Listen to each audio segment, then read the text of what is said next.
Welcome to another episode of the 15-Minute a Day Cure. Today's topic, 8 ways to reduce stress in the workplace. Hi, I'm Margo Staten of BeGoodToYourselfByMargo.com and welcome to my channel. If you're new here, thank you so much for stopping by.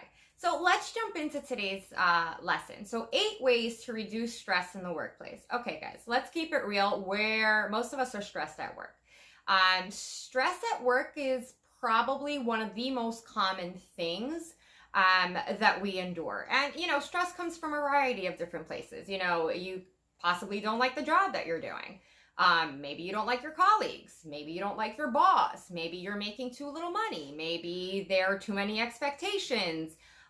Maybe your tasks are too much. Maybe you don't have enough resources. I mean, the list goes on and on and on. And I've been there myself. I mean, I've had jobs where my stress level was like 150. And I've had jobs that were, borderline tolerable stress. There are things that you can do to sort of decrease the stress that you have at work. Now, please keep in mind that if you are not managing your stress at work, it bleeds into your personal life. It makes your mental health, it makes your physical health worse. Stress is bad, okay? And we typically spend most of our time at work. So just think about it. So much time is spent at work. And if you're constantly stressed at work, what do you think? You like walk through the door in your home and all of a sudden you're like, all right, well, the stress is gone. If that was only the case. But there are things that you can do at the workplace to not eliminate your stress completely, but at least decrease it. So let's jump right in. Okay, number 1, be aware of your symptoms. So many of the clients that I work with and so many of my students, when I ask them, okay, well, how do you know if you're stressed? And the symptoms that they'll give me is I can't sleep, I'm having really, really bad migraines, I'm kind of not eating, or, I feel nauseous, or again, maybe I'm experiencing overwhelming anxiety or depression, or, my health is getting worse. Okay, if those are your symptoms, you've gone too far. You need to know the symptoms that take place before you get to that point where it kind of manifests itself in physical and mental ailments. So it could be things like maybe you're feeling a little tense in your shoulders. It could be things that maybe you're having a little bit of a difficult time concentrating. Stress doesn't go from 1 to 10 in a day, right? So your body, your mind is constantly giving you signs that you're stressed and like, hey, can you please help me? I'm drowning. And oftentimes we ignore it, kind of just push past it and keep doing what we're doing. If you're getting to the point where you wake up in the morning and you're like crying or you don't want to go to work, again, you've gone too far. You really want to make sure that you're managing stress in the workplace before it escalates. So you need to know what your symptoms are, right? I can't tell you what those are, right? You should kind of know. But typically, it's being more distracted. It's kind of being a little bit gloomy. But again, kind of nip it in the bud. Identify what those stress signals are so you kind of catch it early on and do things to alleviate it before it escalates, right? Number 2. One of the biggest reasons that we experience workplace stress is poor time management. If you don't know what to do, if you're not using a calendar, and by the way, if you're not, you should be, right? It's the easiest thing in the whole entire world.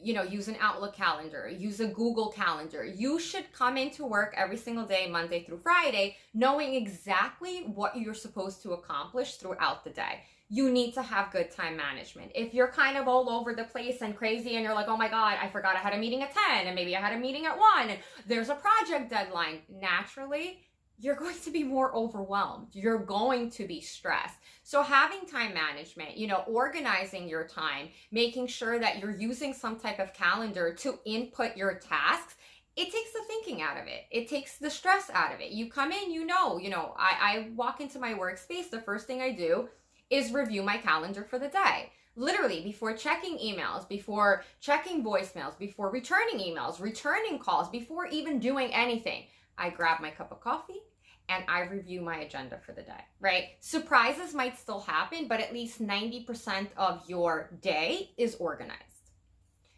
Number 3, take your lunch break. Guys, a lunch break is there for a reason. And let me be clear, it is not a lunch break if you're eating at your desk while you're working. right? It is not a lunch break while you're, having your burrito or, your sushi or your salad or your pasta, whatever, and literally typing emails. That is not a lunch break. That is working while eating. Okay, that's called multitasking. That is not a lunch break. So a lunch break is given to you by your employer for a reason. If you're self-employed, if you're an entrepreneur, you should still be giving yourself a lunch break. Lunch breaks range from 30 minutes to an hour. Whatever your company or you can afford to give yourself, take it. And when I say take it, I mean like disconnect from work and the beeps. Turn off your notifications, right? Because we all get overwhelmed by those beeps, right? The Slack messages are going off, the emails are going on, the phone line is ringing, the voicemails are popping up. It's a lot. It's a lot. It's called overstimulation. It's too much. Your brain needs to sort of detox, right? It needs to relax and recharge. If you don't take a lunch break, you're actually less productive because you are tired and you are stressed. And when we are tired and stressed, we make bad decisions, right? And our work suffers as well. So please, please, please take your lunch break. If the weather is nice, go take a walk outside. If you're working from home, sit on a couch, watch a little bit of TV, exercise. I don't know, do something that's not work related, but take your entire lunch break and please, please, please, please, please turn off your notifications. Number 4, something I probably do a lot throughout the day. To reduce workplace stress, take a deep breath. Okay? Take a deep breath for 60 seconds. It really helps. Take 1, take 10, depending on the type of day that you're having. But stop yourself and at least for 60 seconds, take a very deep breath in and then let it out. Okay? Again, you're recharging your batteries a little bit. You're centering yourself and you are de-stressing. I know it might sound very, very silly, but it works. It's only literally 60 seconds of your time. If you can do it for a little bit longer than that, great. But if you can at least take 60 seconds, out of your entire day, which is 7-8 hours, sometimes more for some of us, depending on what we do, please take a deep breath. Number 5, stop procrastinating. Okay, I'm not kidding, guys. This is like super duper important. We are causing that stress. The procrastination stress, that is caused by us. That is not caused by anything else. That is not caused by your boss. That is not caused by your crappy colleagues. That is not caused by a client or, a customer that curses you out during that day. Procrastination is caused by you.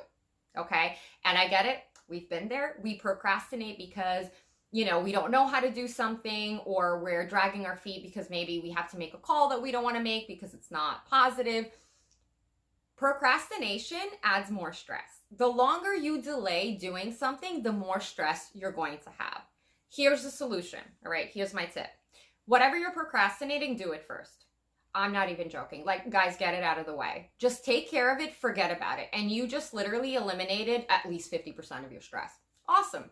Right? So again, don't think, don't hesitate, just take care of it, whenever it's that thing and you're like, oh, you know what, I'll do it tomorrow. Like if you're like me, you'll like move it on your calendar from one day to the next. And if I catch myself doing that, I was like, oh my God, Margo, what are you doing? I'm like, nope, pick up the phone, do it. It's a project, spreadsheet, whatever, do it, get it out of the way, celebrate with a nice cup of coffee.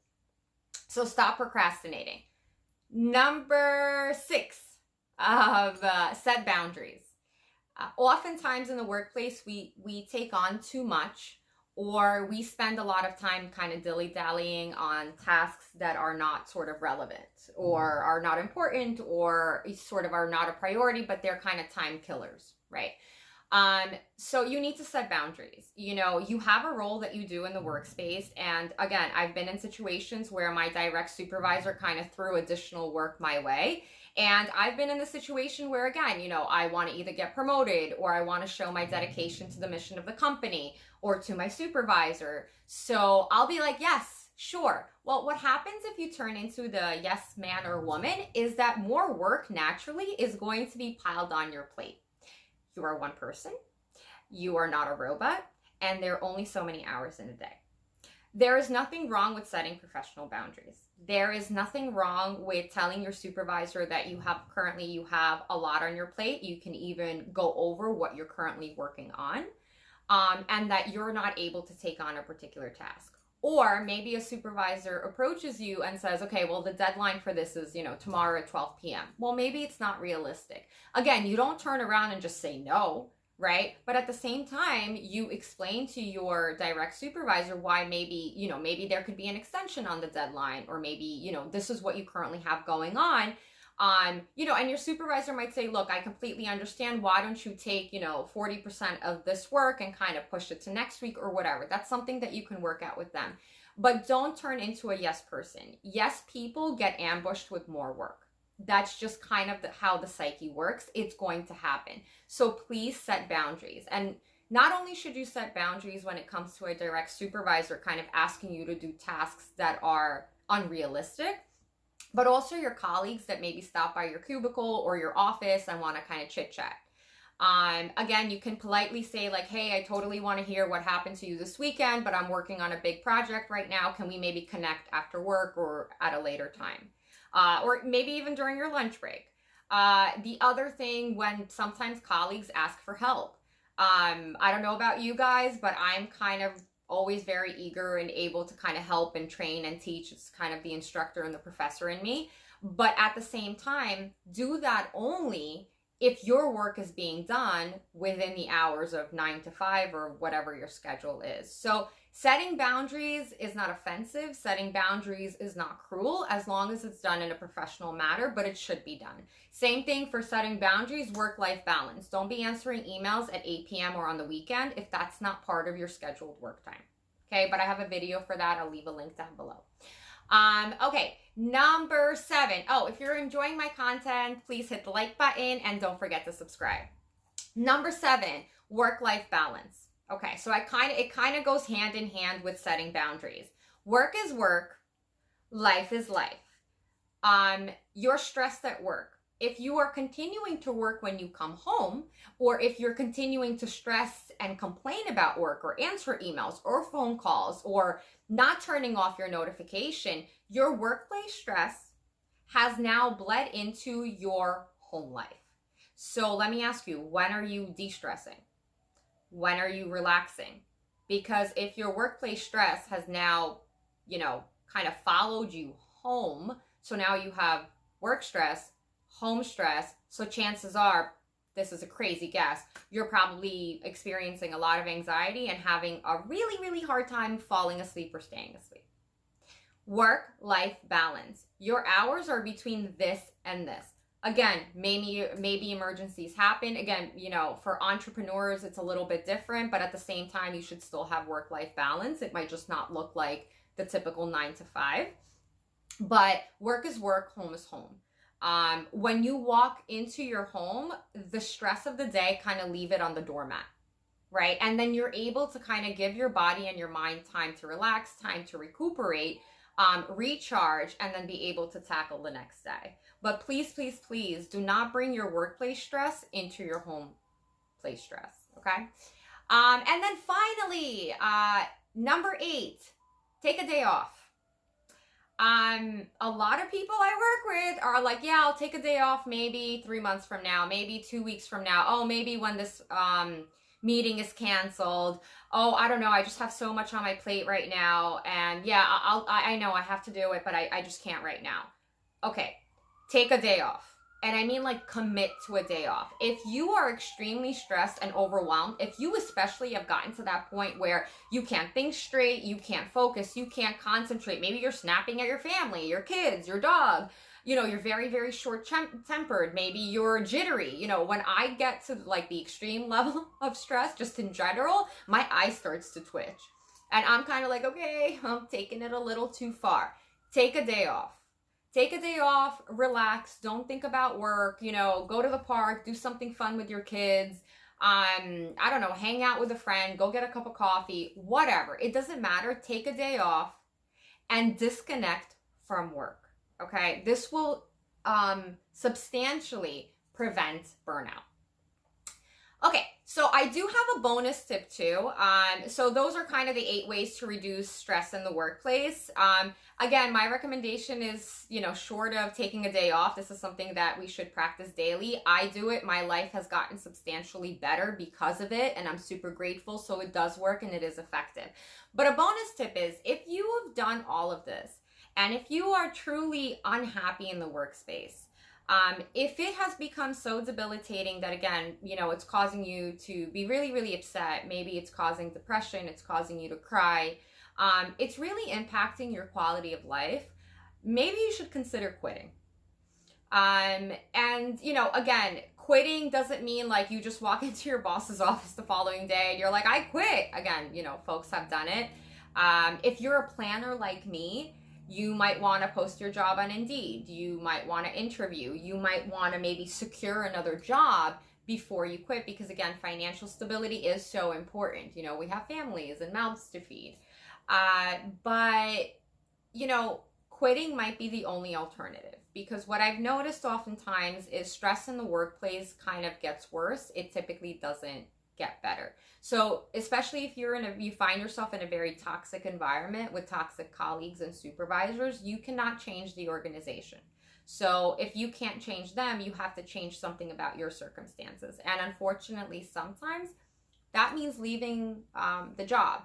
But again, be responsible about it. Apply, interview, secure maybe another position or another form of income before you do that. So those are the 8 ways to reduce stress in the workplace. I hope you found my video helpful. And always remember to be good to yourselves.